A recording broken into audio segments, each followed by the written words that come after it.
Today is March 3rd, 2019. If we reduce 2019 down to a single digit number, it would be 3. So today is the day of 333, right? Very symbolic number. And of course, I'm thinking of it of the atypical definition that most of us are used to, that, ascended masters are around you and so on and so forth. But a part of me felt it was so deep, especially with the very in-depth conversation that I had with two of my mods last night. A lot of revelations and synchronicities that we came into like within a matter of 5 or so hours. But all of this kind of came to a head as I rewatched the Scorpio reading. When I did the Scorpio reading, I could sense that there was something about this reading. It was a level of depth. It's like a passion came over me. And I was like, man, I said, all signs could benefit from this. Then when I sat and I watched it again during the premiere, I started to realize, whoa, I was like, there is a theme going on here. Now, the theme that I realize is the Sagittarius reading is connected to the Scorpio reading. And we could even say Capricorn too, but of course there's storylines that begin, the middles and the ends of them are throughout readings, right? And I've yet to do Aquarius yet, but I felt it was imperative that I recorded this prior to doing Aquarius, because I don't know what energy I'm going to pick up on there. But the whole thing is more or less realizing the connections between all 12 zodiac signs in totality. It's like, we watch each sign for our particular sun sign for the purpose of, having more specific messages. But when it comes to the game of life, so to speak, it's almost as if you can garner something from each sign, because it's not really so much about the sign or where it's placed in your chart. It's just the simple fact that each and every one of us are a part of each other, right? Now, where this gets even deeper, where I can kind of reduce it down another level, is when I speak of collective of the Scorpio reading. It's not just all 12 zodiac signs. It's like, if you hear the word collective and feel as if you identify with being a part of the collective, it doesn't matter, what the collective is, if the collective has a name or what the requirements are. If I say it's a collective reading and you feel that's you, then I'm talking to you, right? Even more specifically, people who identify with the dynamics of the twin flame collective would most certainly, if they're keen to listening to the essence of the reading, could find the blueprint of what's about to transpire. Now, me being led to do the readings the way that I did them this month, I didn't quite understand why Spirit was leading me to do them that way, because that's one of my specialized spreads that I usually use, in personal readings or something that's more specific. So for that reading to be done for a whole, group of signs, it was like, well, that's interesting, but, follow the leader. But with me kind of seeing these themes in Scorpio, I was like, this is bigger than Scorpio. You know what I mean? And as I'm sitting there listening during the premiere, I'm hearing the themes of talking about divine masculine, divine feminine. And prior to this, I had been saying to my group on Facebook about how all of the rebirths that we have gone through up to this point have constantly been in the energy of like fire, right? Phoenix rising from the ashes. It's very fiery, refinement, being put into the ethereal fires and detoxed and, removing all the impurities and things of the sort. But I was saying last night, I said, it's the most ironic thing. I said, I feel almost as if we're not being born of fire this time around. I said, it's almost as if we're being born through water, like we're being baptized or something. It's almost like you're being cleansed, like you're dipped into the water, the old self dies and you're resurrected as the new self, right? But I didn't quite understand what that meant. And of course, with all of the number synchronicities that me and my group were seeing last night, well, my two mods specifically, And, you know, we're just breaking things down with numerology. And then that's when I realized, I was like, oh my gosh, today is 333. What the heck, right? Totally creeps us out. So when we reduce it even more, it's like, oh my gosh, that's 9. And 9 was the number that started it all, right?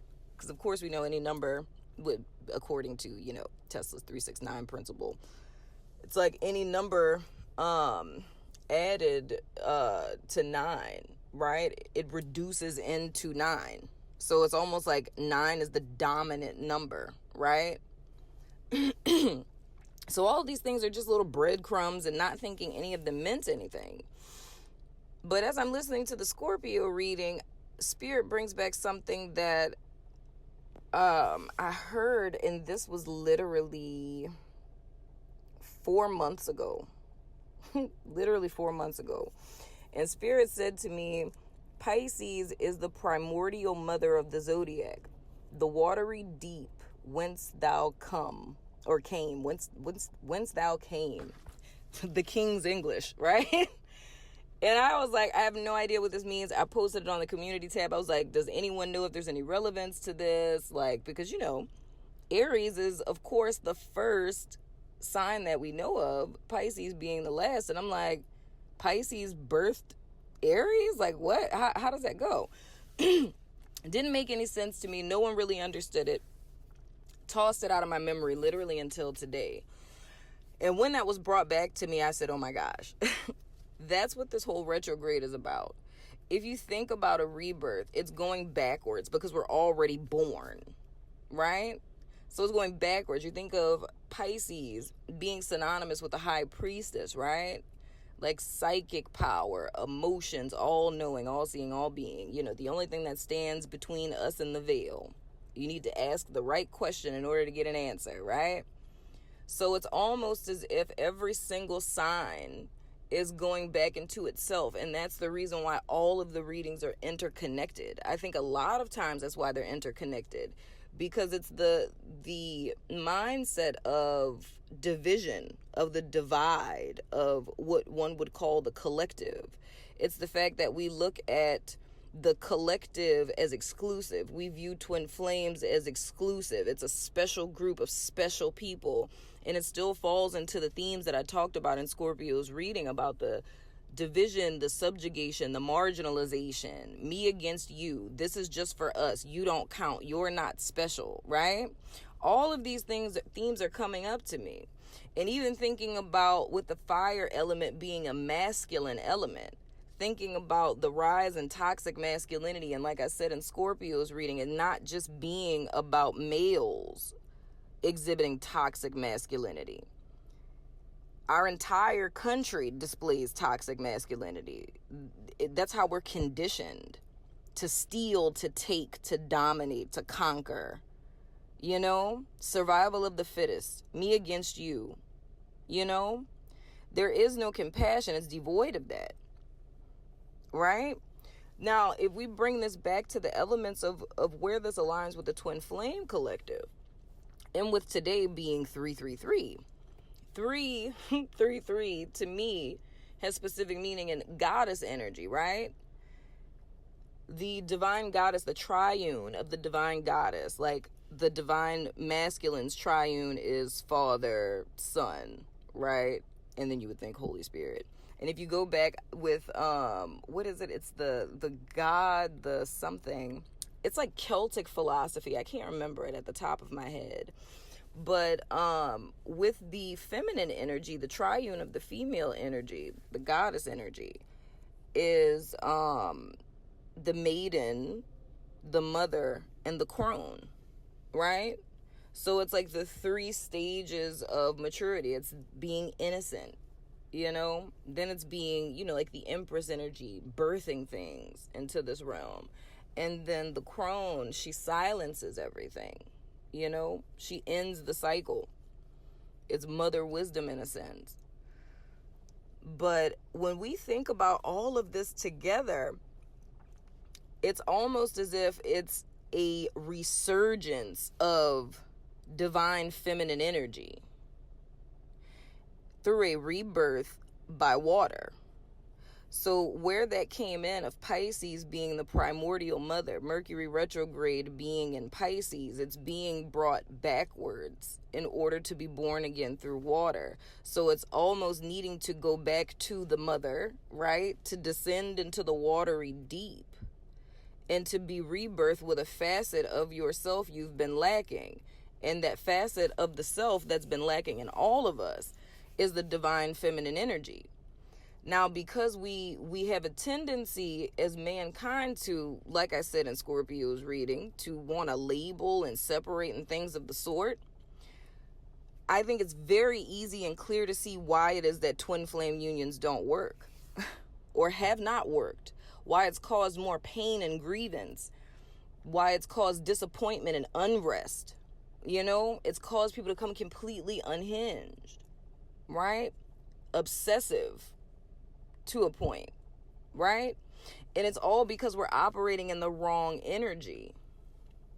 Everything I described in the Scorpio reading is about operating in this dominant masculine energy of acting from an external place as opposed to an internal place. It's not about compassion. It's about, I want it and I want it now. Give it to me. Why aren't you doing what it is that I want you to do? I want you to love me. Can't you just see that I'm trying to love you? Right? They're not doing what you want them to do. You can't have control. And it's the fact of we're saying that we're loving people from the purest places in our heart. The only thing I want is what's best for them. All I do is want them to heal. I don't understand why they can't see that. That's all external, forceful, dominating, controlling emperor energy to the extreme, to the point that it's become toxic. Right? That's the reason why my book is called Motherfuck Twin Flames. It's not because I didn't believe in the twin flame union or I thought it was all complete hogwash. It's just the fact that it's being approached as extremely toxic. It's the fact of it's not being seen that the true mirror effect is in the effect that what one has felt their twin was doing to them, that you were doing no different. You know what I mean? It was a blatant rejection.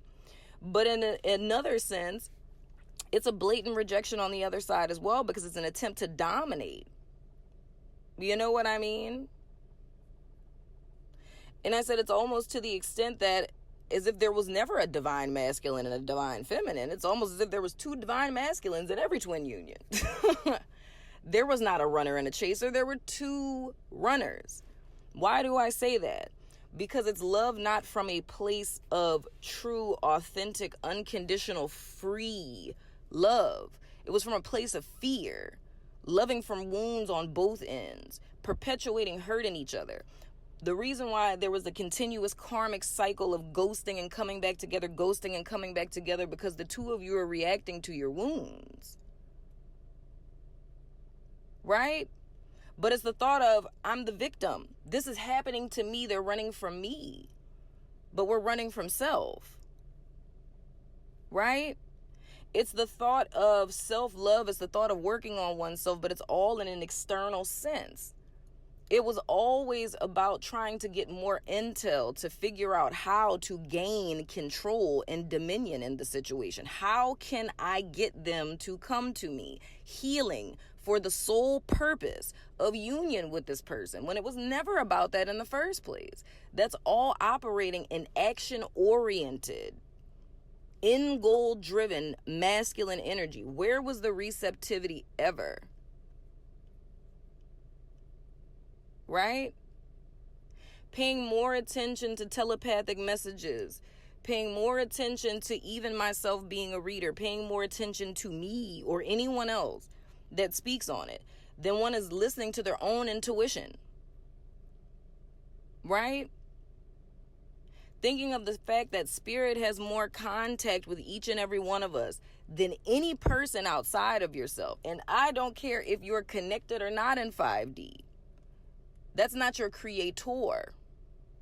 It can be a counterpart, but that's not your reason for existing. That's not who created you. But it's being more concerned with getting messages from them than getting the healing salve, the medicine that you need to heal your soul.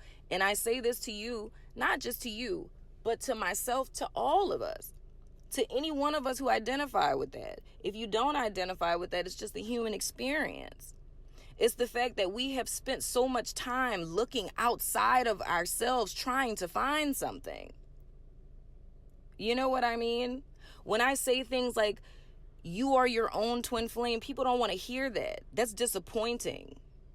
That hurts my feelings. Well, that's discouraging. And it's like, you're discouraging? And it's like, I don't mean that in a literal sense. It's a metaphor. It's the simple fact of, if you can believe, and I say this with anyone who believes in twin flames, it's very far-fetched, especially to a person who's extremely skeptical, right? But if you can believe in something like that, right? And something that you can't really talk to everyone about because some people would actually think that you're delusional, right? Which you're not. You know? If we can believe in something like that, it's like, why is it so hard to believe that your external world doesn't reflect you? Why is it that you think no matter how hard you try, things aren't working? And it's all because of we're operating out of the wrong energy. It's the reason why our world is in the state that it's in. It's because masculinity has gone for so long, right? The energy. It's gone on for so long, unbalanced, that it's become toxic. Toxic is when something comes to an extreme. It's extremism.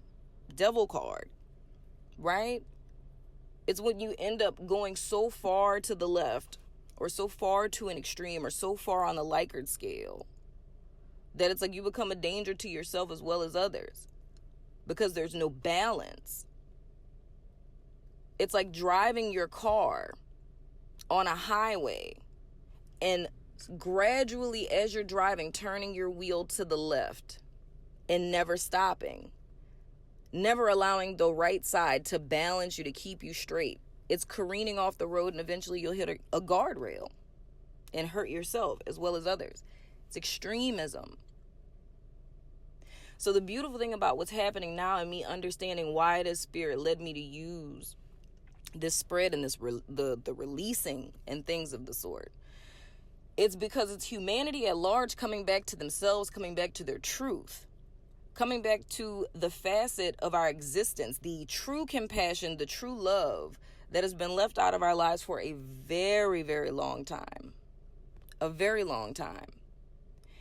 It's through the retrograde, through going backwards, through this reflection, through this release, being able to look back at our lives as a whole, seeing what's missing, taking personal accountability and responsibility for what's been going on, focusing less on what's going on outside of you and focusing more about what's going on inside of you, right? Because it's not being done from a pure place, right? So by all means, of course, I have to give a disclaimer. If you feel like you have been doing it from a pure place, then good for you. And I'm glad that that's working for you. But I'm talking to people who want to see a shift, who want to see a change, not people who already know, not people who've tried everything, not people who are not willing to hear another side of the story, right?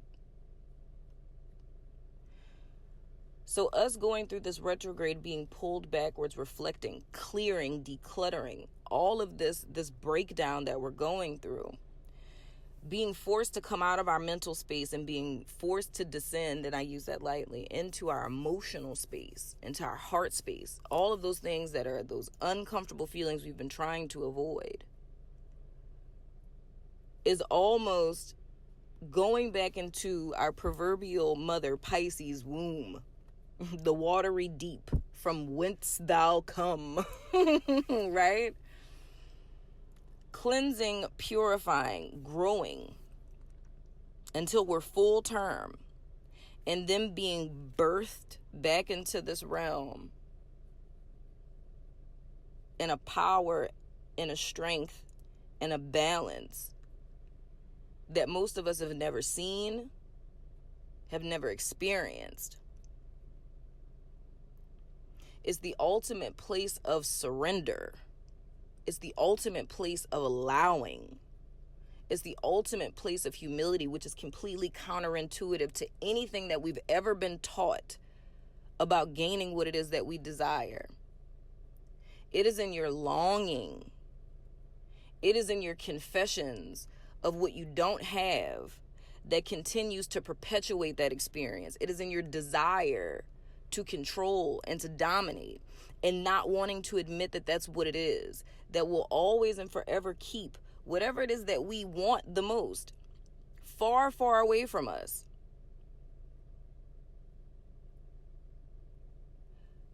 When I say something like you're your own twin flame, it's bringing you back into yourself. Because if you vacated yourself, and proverbially looking at it like a house, if you're not home and a package comes, right? It's needing to internalize all that you have, to focus into yourself. And if you really believe in what you say that you believe in, right? Like I say in my book, it's a mirror effect. They're showing you what you're doing. If you really want to know what you're doing, then look. Because it's straddling two sides of the fence. This person is me. We're the same soul. We're opposites. We're mirror reflections of each other, whatever. And it's like, if that's the case, what do you see?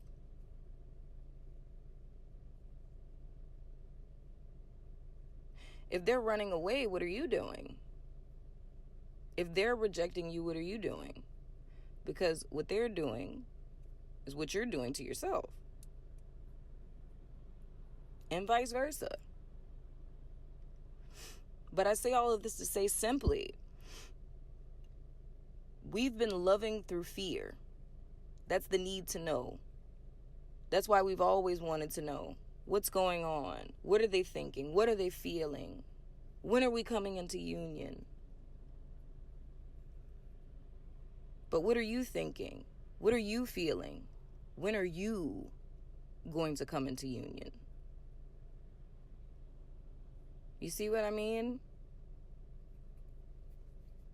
But today is the perfect day for that. The goddess shall arise. It is the rebirth of the divine feminine energy. And I think from this point forward, this is like, the rest time for the amazingness that's about to transpire once Mercury goes direct. So that's all I have to say. I love your freaking face. Deuces. Energy, about to get in and fuck up the industry.